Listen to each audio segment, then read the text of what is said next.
Este vídeo é oferecido pelo canal Big Omnibus. Veja as histórias dos nossos heróis contadas de forma cronológica. Homem-Aranha, Super-Homem, entre outros. Confere lá e dá uma força. O link está na descrição. E aí, nobres espectadores do canal Central HQs, bem-vindos a mais um vídeo resenha aqui do canal. Eu me chamo Fernando e hoje nós vamos falar da publicação Ano Zero, material da Script Editora, quadrinho que foi financiado via Catarse. Lá nos Estados Unidos sai pela editora AWA, que é formada por artistas renomados que vem publicando materiais autorais, alguns com foco para se tornar uma série de TV, uma adaptação cinematográfica, que é onde realmente o dinheiro gira. A Script Editora já anunciou outras publicações da editora AWA, inclusive um material de Garth Ennis. Temos aqui uma publicação com bom acabamento gráfico, formato americano, com essa bela arte de capa, que é do Mike Deodato Jr., olha só. Conta com capa cartonada, o papel é o couché colorido, são 140 páginas, ao preço de R$ 79,00, dá para você achar com desconto, eu vou deixar o link na descrição. Essa publicação compila as 5 primeiras edições da série Ano Zero. Inclusive, a Script Editora já anunciou o segundo volume. Ainda que exista uma linha que interligue o volume 1 com o volume 2, as histórias são independentes. E nós temos aqui na capa exatamente os personagens que fazem parte dessa edição. Nós temos 5 histórias que transcorrem de forma paralela. Esse aqui é um japonês da Yakuza. Nós temos aqui esse carinha que é um nerd, aquele cara nerd mesmo. Aqui nós temos uma muçulmana. Aqui nós temos uma cientista que está lá no Polo Norte. E aqui nós temos um garoto de rua que vive na cidade do México.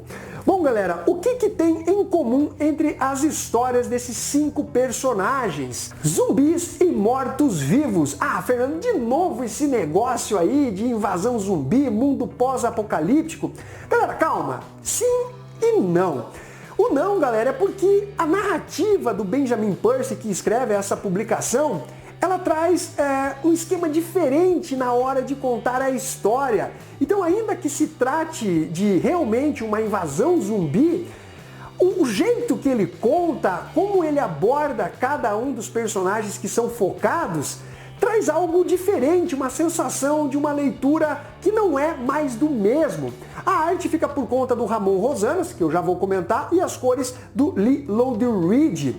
Basicamente, nós temos esses 5 personagens que eu mencionei para vocês, que estão aqui na capa da publicação, e cada um vai ter que lidar com essa invasão zumbi à sua maneira e dentro da sua realidade. E o Benjamin Percy, ele vai narrar essa história colocando apenas poucas páginas e intercalando a história desses personagens. Então você tem apenas 2 páginas, depois você passa para o outro personagem com mais 3 ou 4 páginas, aí o outro com mais 2, e assim a história vai seguindo. E o que é interessante, e aí por conta da qualidade narrativa do Benjamin Percy dentro dessa história, é que tem uma fluidez, mesmo com essa história entrecortada, elas estão unidas, né? Exatamente pela sobrevivência.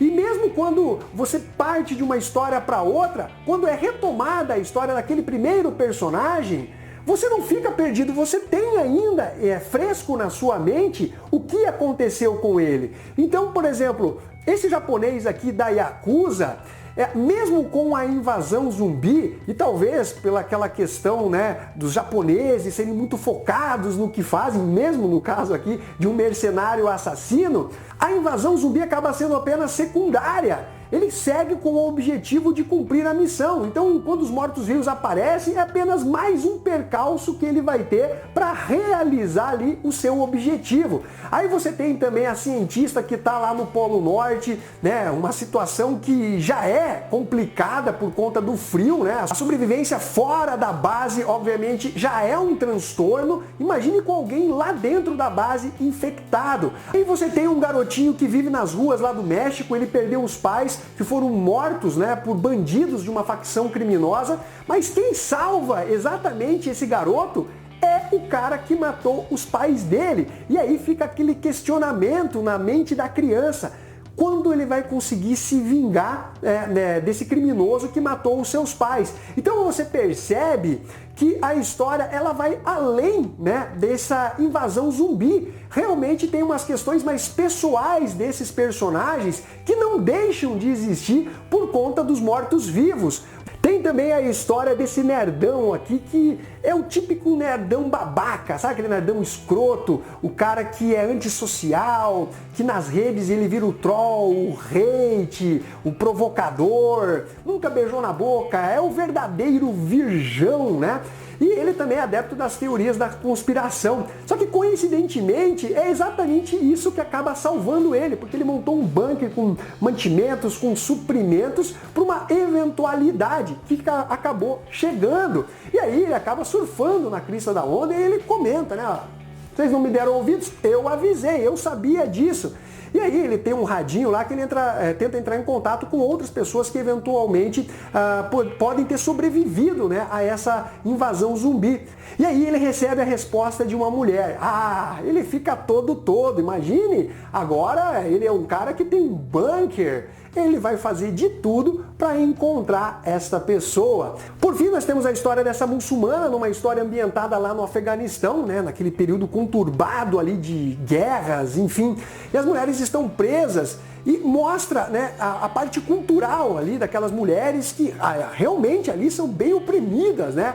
Se não usa máscara, elas têm o rosto queimado. Então vai mostrando bastante desse aspecto dessas mulheres, enquanto essa que é a protagonista dessa parte da história, ela serve como um elo, né, entre os soldados estrangeiros que estão ali invadindo o Afeganistão por conta daqueles terroristas e tudo mais. Então, galera, o que eu falei para vocês aqui é simplesmente uma sinopse de cada uma dessas histórias. Elas são desenvolvidas dentro dessas 5 edições que estão compiladas em ano zero. E é realmente bem interessante, porque, como eu disse, tem, obviamente, a parte dos mortos-vivos, mas tem essa questão mais íntima dos personagens, e não como The Walking Dead, que é aquela questão da inter-relação entre os personagens, né?